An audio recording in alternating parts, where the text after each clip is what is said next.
ఆంధ్రప్రదేశ్ ముఖ్యమంత్రి టీడీపీ అధినేత నారా చంద్రబాబు నాయుడుపై MIM party chief Asaduddin Owaisi మరోసారి విమర్శలు గుప్పించారు.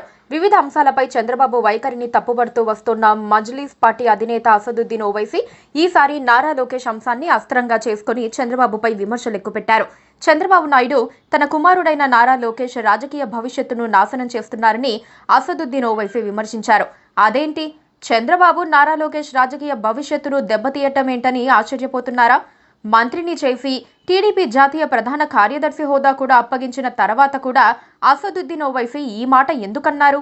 నారా చంద్రబాబు నాయుడు తర్వాత టీడీపీ పగ్గాలను చేపట్టేదెవరు అనే దానిపై చర్చ జరుగుతున్న తరుణంలో ఓవైసీ చేసిన వ్యాఖ్యలు వైరల్ అవుతున్నాయి. నారా చంద్రబాబు నాయుడు 14 ఏళ్ల పాటు సీఎంగా పనిచేశారని, ఆయనకది సరిపోదా అని ఓవైసీ ప్రశ్నించారు. చంద్రబాబు ఇకనైనా తాను దిగిపోయి రాబోయే తరానికి నాయకత్వం అందించాల్సిన అవసరం ఉందని అసదుద్దీన్ ఓవైసీ అభిప్రాయపడ్డారు. టీడీపీ నాయకత్వానికి ఎవరు సరైన వాళ్ళు? జూనియర్ ఎన్టీఆర్కి అయితే ఇవ్వరు కదా, లోకేష్కే కదా అని ఓవైసీ అభిప్రాయపడ్డారు.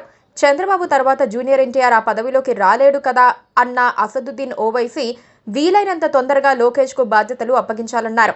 లేకపోతే టీడీపీ భవిష్యత్తు, నారా లోకేష్ రాజకీయ భవిష్యత్తు నాశనం అవుతుందంటూ హెచ్చరించారు. बाबू नायडू से कह रहा हूं कि आपने अपने से ज्यादा नुकसान, अपनी पार्टी से ज्यादा नुकसान आपने अपने बेटे लोकेश का मुस्तकबिल उसको खत्म कर दिया आपने, क्योंकि आपके बाद तो आपका बेटा ही आएगा ना, जूनियर एनटीआर तो नहीं आएगा।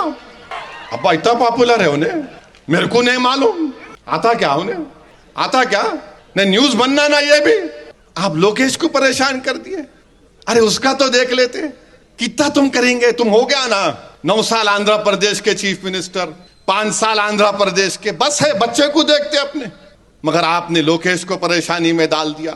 మరోవైపు నారా లోకేష్ కు టీడీపీ అధ్యక్ష బాధ్యతలు అప్పగిస్తారంటూ మహానాడు సమయంలో పెద్ద ఎత్తున వార్తలొచ్చాయి.